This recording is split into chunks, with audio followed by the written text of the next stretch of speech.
Hello बच्चों, this is part 12 of chapter electricity. इस video में हम लोग देखेंगे इक्विवेलेंट रेसिस्टेंस कैसे कैलकुलेट किया जाता है। अभी थोड़ी देर में क्लियर करेंगे इक्विवेलेंट रेसिस्टेंस का मतलब क्या हुआ।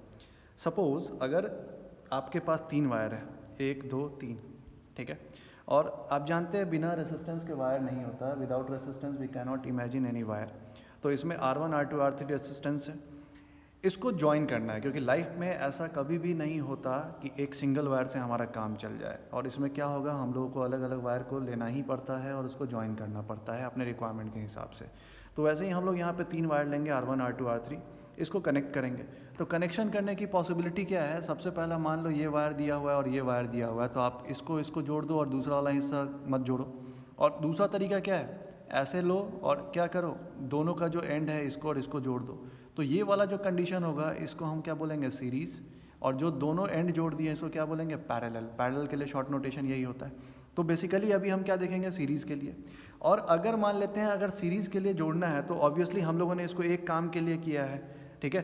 तो यहाँ पे जैसे ही आप इसको जोड़ोगे तो क्या होगा, इसका एक सिंगल इफेक्ट आएगा जिसको हम क्या बोलेंगे, आर इक्विवेलेंट। तो इक्विवेलेंट समझ में आ गया, मतलब तीनों का कॉम्बिनेशन होने के बाद जो एक सिंगल इफेक्ट आएगा उसको आर इक्विवेलेंट बोलते हैं। तो इसको हम ज्वाइन कर देते हैं, ये यहाँ ज्वाइन हो गया, ये यहाँ ज्वाइन हो गया। और इसको हम लोगों ने किससे कनेक्ट कर दिया, एक बैटरी से कनेक्ट कर दिया फॉर एग्ज़ाम्पल। और यहाँ पे इसको इस तरीके से रख दिया, ये वोल्टेज V है, ये पॉइंट क्या था मेरा, A था, और ये क्या है, B है। कनेक्शन यहाँ है और यहाँ है, ठीक है। अब यहाँ से करंट निकला I। अब देखो यहाँ पहुँचा I, जैसे ही यहाँ पहुँचेगा तो A, यहाँ एक एंड है और दूसरा एंड कौन सा है, F। तो यहाँ से क्या एंटर करेगा, I। तो ये पूरे रास्ते में क्या रहेगा, I ही रहेगा, ये चेंज नहीं होगा। सपोज़ करो ये पानी है, पानी के लिए पाइप तुमने जोड़ा है R1 R2 R3 नाम का, और ये जो करंट है ये क्या है, I है। तो इस तरह का जो भी कंडीशन होगा इसमें क्या होगा, करंट थ्रू आउट सेम रहेगा। मतलब सीरीज़ में याद रखिएगा हमेशा क्या होता है, I सेम होता है। ये मैंने पिछले वीडियोज़ में भी बता रखा है आपको।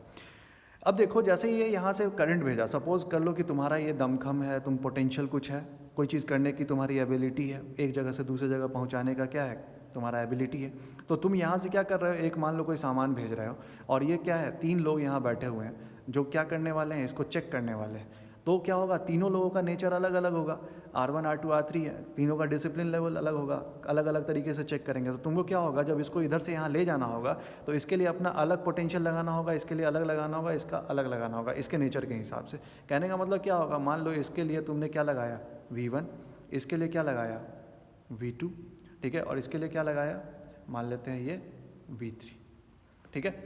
तो अगर मान लेते हैं ये आप गया और थ्रू आउट करंट क्या जा रहा है, I जा रहा है, कोई दिक्कत नहीं होनी चाहिए। मतलब क्या हुआ, वोल्टेज आपका यहाँ पे डिस्ट्रीब्यूट हो गया, कोई दिक्कत तो नहीं है। तो यहाँ पे याद रखिएगा S से सीरीज़ करंट सेम होगा, करंट के लिए हमेशा दिमाग में रखना होता है। और हम लोग जानते हैं कि यहाँ जो ये वोल्टेज है, इसी वोल्टेज का कॉम्बिनेशन है V1 V2 V3, इसी की वजह से आया, यही स्प्लिट हुआ है। तो हम यहाँ लिख सकते हैं V1 + V2 + V3 और इसको इक्वेशन 1 मान लिया, कोई दिक्कत तो नहीं है। अब चलते हैं according to Ohm's law. Ohm's law के अकॉर्डिंगली आप क्या जानते हैं, V = IR। तो आप देखो यहाँ R1 में वोल्टेज क्या है, V1 लग रहा है, करंट क्या है, I है। तो हम लोग लिख सकते हैं V1 = IR1, इसको हम लोगों ने क्या मान लिया, 2। V2 को हम क्या लिख सकते हैं, IR2।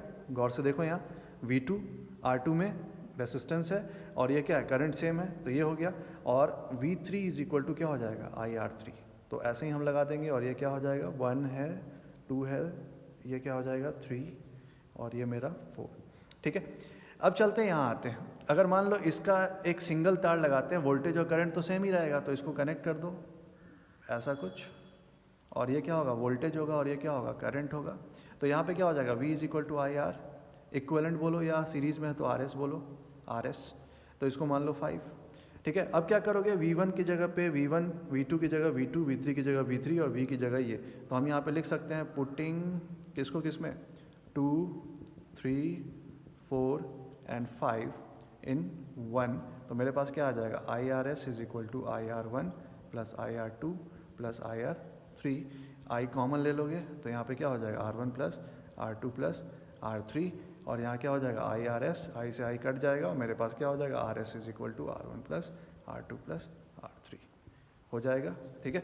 अब सपोज़ करो कि जैसे 1 ओम दिया हुआ है, 2 ओम दिया हुआ है और 3 ओम दिया हुआ है। तो यहाँ पे क्या होगा, RS क्या होगा, 1 + 2 + 3 ओम, और कितना आ जाएगा, 6 ओम, कोई दिक्कत तो नहीं है।